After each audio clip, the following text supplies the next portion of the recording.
Welcome student. In subject Indian economy, in the last lecture we were discuss about the mixed economy and demerits of mixed economy. Now today we will discuss about the meaning of developed economy and underdeveloped अथवा तो developing economy. So in today's lecture we have to discuss about the developed economy and developing economy. Generally ગુજરાતીમાં જો આપણે કહીએ તો developed ઇકોનોમીને વિકસિત અર્થતંત્ર કહેવાય અને ડેવલપિંગ ઇકોનોમીને વિકાસશીલ અર્થતંત્ર કહેવાય. According to the economic point of view, all the countries in the world R mainly bifurcate into the developed and developing economy. So generally what is the meaning of developed economy? So generally in the developed economy, the country who are already developed, they have proper growth, economic growth, we can say high growth of economy. Second, equal opportunity for all the people who are living in that country. દરેક લોકોને ત્યાં opportunity એક સરખી મળે છે. એનો economic growth છે એ હાઈએસ્ટ લેવલ ઉપર હોય છે. ઓલ્સો ત્યાં ઇન્ડસ્ટ્રીઝનું પ્રમાણ છે, ઇન્ડસ્ટ્રી લેવલ છે, ઇન્ડસ્ટ્રીયાલિસ્ટ સેક્ટર છે, ઇન્ડસ્ટ્રીયલાઇઝેશન વધારે હોય છે. And also the distribution of income and wealth is also equal, એટલે કે આવકની જે વહેંચણી છે રીચ ક્લાસ અને પુઅર ક્લાસમાં એ પણ કેવી હોય છે? એકદમ ઇક્વલ હોય છે. સો નોર્મલી ડેવલપ કન્ટ્રી એટલે એવી કન્ટ્રી કે જેનો economic growth at the highest stage હોય છે. અને ડેવલપિંગ ઇકોનોમી એટલે શું? ડેવલપિંગ ઇકોનોમી એટલે એવી ઇકોનોમી કે જેમાં ઇકોનોમિક ગ્રોથ જે છે એ કેવો હોય છે? બહુ સ્લો હોય છે. એકદમ ફાસ્ટ રેટમાં ઇકોનોમીનો ગ્રોથ છે એ હોતો નથી. તો generally all the countries are divided into mainly two parts, developed economy and developing economy. Let's see in detail. Countries are divided into two major categories by the United Nations, which are developed countries and developing country. United Nations છે એને દરેક કન્ટ્રીને mainly two પાર્ટ્સમાં divide કરેલી છે, developed countries and developing countries. The classification of country is based on the economic status such as GDP, GNP, per capita income, industrialization and standard of living, etc. So generally the classification of the developed economy and developing economy is generally based on the GDP. GDP it's suggests as a gross domestic product, NDP, GNP, gross net product, per capita income અને ઇન્ડસ્ટ્રીયલાઇઝેશન, કયા દેશમાં કેટલી પર capita income છે, ઇન્ડસ્ટ્રીયલાઇઝેશન કેટલું છે, standard of living એટલે કે લોકોનું જીવન ધોરણ કેવું છે, એને અકોર્ડિંગ જે છે ડેવલપ્ડ એન્ડ ડેવલપિંગ ઇકોનોમી છે એ બાયફર્કેટ થાય છે. ઇન જનરલ ધ પર capita income of developed economy is above $12,000 and the average of $38,000. શું કહે છે કે જનરલી જે ડેવલપ્ડ કન્ટ્રી હોય, ડેવલપ્ડ કન્ટ્રીનું કહેવાય ને કે એની જે પર કેપિટા ઇન્કમ છે એ ઇન બિટવીન કેટલાની હોય? તો કે $12,000 $38,000 વચ્ચે હોય છે. એન્ડ ઇટ મીન્સ કે જે કોઈ પણ કન્ટ્રીની પર કેપિટા ઇન્કમ $12,000 $38,000 વચ્ચે હોય એ દરેક કન્ટ્રી કેવી કન્ટ્રી કહેવાય છે? ડેવલપ્ડ કન્ટ્રી કહેવાય છે. Types of an economy. Generally ઇકોનોમીના ટાઈપ્સ છે એ શેના આધારે પડે છે? તો કે there are mainly two types, on the basis of planning and on the basis of development. So on the basis of planning આપણે જોઈ લીધું છે. on the basis of planningમાં ત્રણ ટાઈપ્સના ઇકોનોમિક્સના ટાઈપ પડે છે: capitalist economy, socialism and mixed economy. on the basis of planning the economy is divided into three categories: capitalism, socialism and mixed. And on the basis of development the country is divided into two parts: developed economy and developing economy. So in developing economy there are also three parts: high developed country, middle developed country, or we can say middle developing country or low developing country. So generally developing economy ના પણ આવી રીતે three parts પડે છે. પણ generally the economy is mostly, there are two parts of the types of economy which is divided in mainly two types. First is on the basis of planning and second is on the basis of development. On the basis of planning, capitalism, socialism, and mixed economy, and on the basis of development, developed and developing economy. So let's see what is the meaning of developed country, right? So developed country refers to the surveillance state whose economy has highly progressed and progresses great technology infrastructure as compared to other nations. શું કહે છે કે developed country એ કેવી country છે? તો કે એવા states અથવા તો એવી કન્ટ્રી કે જ્યાં whose economy is highly progress, જેનો ઇકોનોમિક ગ્રોથ છે એ હાઈએસ્ટ હોય, ખૂબ પ્રોગ્રેસ હોય, ખૂબ આગળ હોય ઇકોનોમિક પ્રોગ્રેસમાં, ઇકોનોમિક ગ્રોથમાં જે કન્ટ્રી છે એ હાઈલી પ્રોગ્રેસ્ડ છે. ટેકનોલોજીકલ ઇન્ફ્રાસ્ટ્રક્ચર છે એની પાસે, નવી નવી ટેકનોલોજી છે, નવું ટેકનોલોજીકલ ઇન્ફ્રાસ્ટ્રક્ચર છે as compare to other nation, બીજા નેશન કરતાં, બીજા દેશ કરતાં જેમની પાસે જેમનો ઇકોનોમિક ગ્રોથ છે એ હાઈએસ્ટ છે, સ્પીડમાં છે, એન્ડ એનું ઇન્ફ્રાસ્ટ્રક્ચર, ટેકનોલોજીકલ ઇન્ફ્રાસ્ટ્રક્ચર છે એ પણ સારું છે, તો એવી કન્ટ્રી છે ડેવલપ્ડ કન્ટ્રી તરીકે ઓળખાય છે. So normally in easy term, the developed economy is the economy whose economy has highly progressed and a great infrastructure, great technological infrastructure as compared to the other country. બીજી બધી country કરતાં ત્યાં economic growth છે એ ખૂબ high સ્પીડમાં હોય છે, and ત્યાં ટેકનોલોજીકલ ઇન્ફ્રાસ્ટ્રક્ચર પણ કેવું હોય છે? ખૂબ સ્ટ્રોંગ હોય છે. Human development index statistics rank the countries on the basis of their development. Generally, HDI છે, હ્યુમન ડેવલપમેન્ટ ઇન્ડેક્સ છે, એ કોઈ પણ કન્ટ્રી છે ડેવલપ્ડ છે કે ડેવલપિંગ છે એનું જે સ્ટેટિસ્ટિક્સ છે એના આંકડાઓ છે એ બહાર પાડતી હોય છે on the basis of their development. દરેક કન્ટ્રીના ડેવલપમેન્ટના ગ્રોથ રેટ ઉપરથી હ્યુમન ડેવલપમેન્ટ ઇન્ડેક્સ છે એ અલગ અલગ કન્ટ્રીનો ઇકોનોમિક ગ્રોથ શું છે એના આધારે એના ડેવલપમેન્ટ વિશેના આંકડાઓ છે એ રજૂ કરે છે. The countries which is having a high standard of living, high GDP, high child welfare, high healthcare, excellent medical, transportation, communication, education facilities, better housing and living condition, industrial, infrastructural and technological advancement, higher per capita income, increase in life expectancy, etc. are known as a developed country. So, generally, what is the meaning of developed country?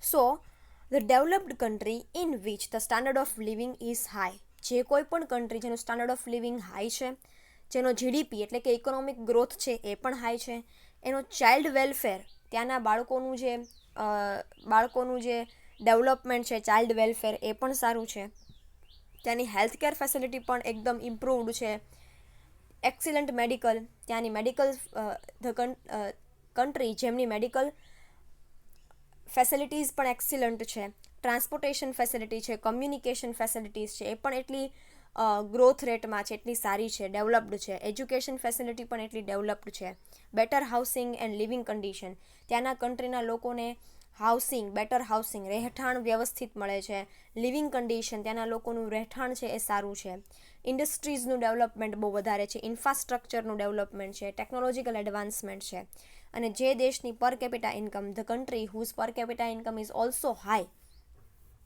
and their life expectancy ratio is also high. This is the feature of the developed country, કે જેનું economic condition સારી છે, જેનું standard of living સારું છે, ત્યાં ઇન્ડસ્ટ્રીયલાઇઝેશન છે, ત્યાં ટેકનોલોજી પણ છે, એડવાન્સ ટેકનોલોજી પણ છે, જેની પર કેપિટા ઇન્કમ હાઈ છે. ઇટ મીન્સ કે આ જેટલા ફીચર અહીંયા લખ્યા છે દરેક ફીચર જો કોઈ પણ કન્ટ્રીમાં પ્રોપર હોય તો એ કંપની શું કહેવાય, એ કન્ટ્રી શું કહેવાય છે? ડેવલપ્ડ કન્ટ્રી કહેવાય છે. These countries generate more revenue from the industrial sector as compared to the service sector as they are having a post-industrial economy. So, અને ખાસ જે કોઈ પણ દેશમાં આટલા ફીચર તમે જુઓ ડેવલપ્ડ કન્ટ્રીના, એન્ડ ઓલ્સો ત્યાંનું જે રેવન્યુ છે, ત્યાં એ દેશની ઇન્કમ છે એ મોસ્ટલી કયા સેક્ટરમાંથી થતી હોય? તો કે ઇન્ડસ્ટ્રીયલ સેક્ટરમાંથી થતી હોય. એટલે કે the country whose generate the higher or more revenue from the industrial sector as compared to any other sectors. Service sector છે, એગ્રીકલ્ચર સેક્ટર છે, એ બધા સેક્ટર કરતાં જ્યાં ઇન્ડસ્ટ્રીયલ સેક્ટરમાંથી રેવન્યુ વધુ આવતું હોય એવી કન્ટ્રીને પણ તમે ડેવલપ્ડ કન્ટ્રી કહી શકો છો. The following are the names of the developed country like Austria, Canada, France, Germany, Italy, Japan, Norway, Sweden, Switzerland અને યુનાઇટેડ સ્ટેટ્સ. તો આટલા એક્ઝામ્પલ છે શેના? તો કે ડેવલપ્ડ કન્ટ્રીના. ઓસ્ટ્રેલિયા છે, કેનેડા છે, ફ્રાન્સ છે, જાપાન છે, ઇટલી છે, જર્મની છે, નોર્વે છે, સ્વિટ્ઝરલેન્ડ છે, યુનાઇટેડ સ્ટેટ્સ છે. આ બધી કન્ટ્રી છે ડેવલપ્ડ કન્ટ્રી છે કે જ્યાં ઇકોનોમિક કન્ડિશન સારી છે, ત્યાંની પર કેપિટા ઇન્કમ સારી છે, ત્યાંનો જીડીપી સારો છે, ત્યાંનો ઇન્ફ્રાસ્ટ્રક્ચરલ ડેવલપમેન્ટ સારું છે, ત્યાંનો ટેકનોલોજીકલ એડવાન્સમેન્ટ છે એ સારું છે. તો આ બધી કન્ટ્રી છે ડેવલપ્ડ કન્ટ્રી કહેવાય છે. Now let's see the meaning of underdeveloped country, or we can say developing country. Both are the same. If in your exam you have asked that what is the meaning of developed, underdeveloped country or developing country, so the answer is common. That is known, both are known as a similar words, underdeveloped country and developing country. So let's see the meaning of underdeveloped country. The country with the low industrialization, low human development index are the termed as a developing country. એટલે કે જ્યાં ઇન્ડસ્ટ્રિયલાઇઝેશન, ઔદ્યોગિકરણ ઓછું હોય, ઇન્ડસ્ટ્રિયલાઇઝેશનને ગુજરાતીમાં ઔદ્યોગિકરણ કહેવાય, કે જ્યાં ઇન્ડસ્ટ્રિયલાઇઝેશન ઓછું હોય, સાથે સાથે લોકો હ્યુમન ડેવલપમેન્ટ એટલે કે માનવ વિકાસાંક, human development index it means માનવ વિકાસ આંક, ત્યાંના લોકોનો વિકાસનો જે આંક છે પણ કેવો હોય? ઓછો હોય, લો હોય, is termed as a developing economy. Developed country provides a free,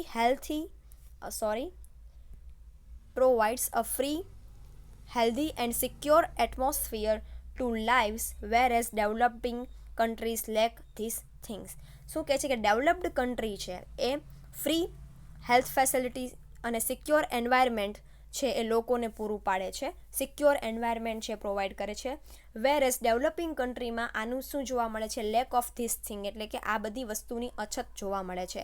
it means the developing country are not provide a healthy and secure atmosphere to their people, to the people who are living in that country, right? કે જે લોકો એ કન્ટ્રીમાં રહે છે, developing કન્ટ્રીમાં અથવા તો under developed કન્ટ્રીમાં, ત્યાં હેલ્થની ફેસિલિટી છે એ પ્રોપર નથી હોતી અને સિક્યોર એન્વાયરમેન્ટ છે એ હોતું નથી. ઇટ મીન્સ કહેવાય in simple term we can say the developing countries R the country who have a low industrialization and also a low human development index. And જે કન્ટ્રીમાં કહેવાય ને કે ભાઈ ગ્રોથ રેટ છે ખૂબ ધીમો હોય, ધીમા દરે ગ્રોથ રેટ છે વધતો હોય, તો એવી કન્ટ્રીને અંડર ડેવલપ્ડ કન્ટ્રી કે ડેવલપિંગ કન્ટ્રી કહેવાય છે. These countries comes under the category of a third world countries. They are also known as a lower developed country. એટલે કે ધ કન્ટ્રી જેનો ઇકોનોમિક રેશિયો છે, ઇકોનોમિક ગ્રોથ રેટ છે એ સાવ ઓછો હોય, તો એ થર્ડ કેટેગરીમાં આવશે. The countries comes under the category of a third world country. It means it known as a lower developed country. એટલે કે જે ડેવલપ્ડ કન્ટ્રી ડેવલપિંગ કન્ટ્રીમાં પણ નથી આવતી અને છતાં પણ એનો જે ગ્રોથ રેટ છે એ ખૂબ લો છે, એવી કન્ટ્રીને લોઅર ડેવલપ્ડ કન્ટ્રી કહેવાય છે. Developing country depend upon the developed country to support them in establishing industry across the country. તો નોર્મલી ડેવલપિંગ કન્ટ્રીઝ છે એ કોના ઉપર ડિપેન્ડન્ટ હોય છે? ડેવલપ્ડ કન્ટ્રી ઉપર ડિપેન્ડ હોય છે.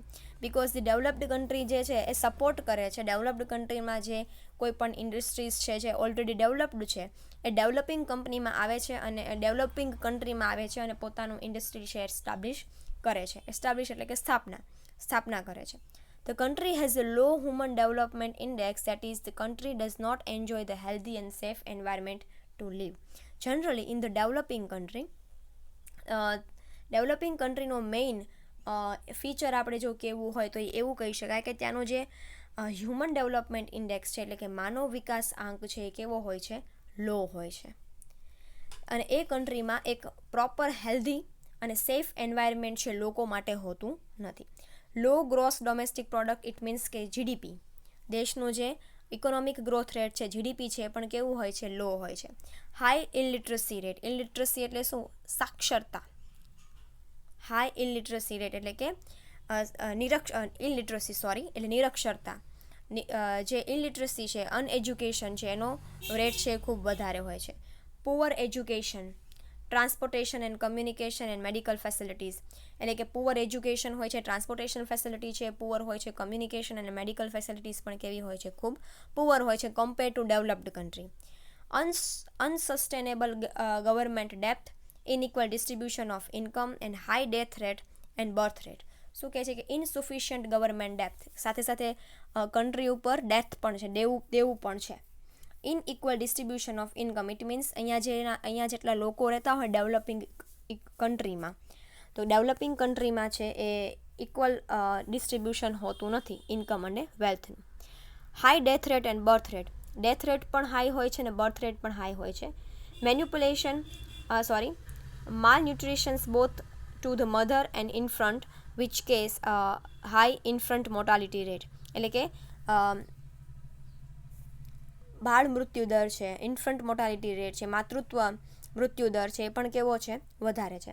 Poor living condition and high level of unemployment and poverty, અને ખાસ જે અંડર ડેવલપ્ડ કન્ટ્રી છે એ અંડર ડેવલપ્ડ કન્ટ્રીમાં અનએમ્પ્લોયમેન્ટનું લેવલ છે, એટલે કે બેરોજગારીનું પ્રમાણ, અને પુઅર્ટી એટલે કે ગરીબીનું પ્રમાણ પણ કેવું હોય છે, વધારે હોય છે.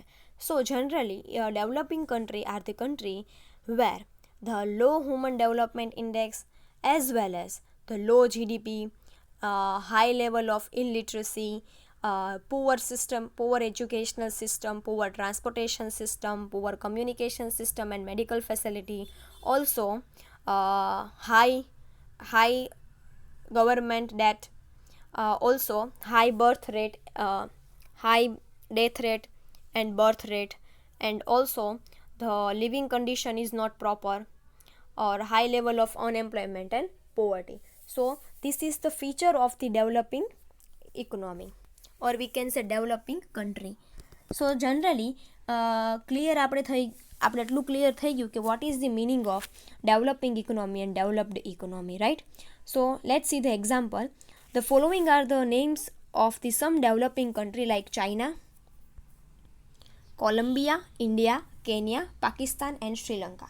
So this is the example of the developing country. કે ઇન્ડિયા છે એ પણ કેવી કન્ટ્રી છે, ડેવલપિંગ કન્ટ્રી છે. સો here is the meaning of developed country and developing country.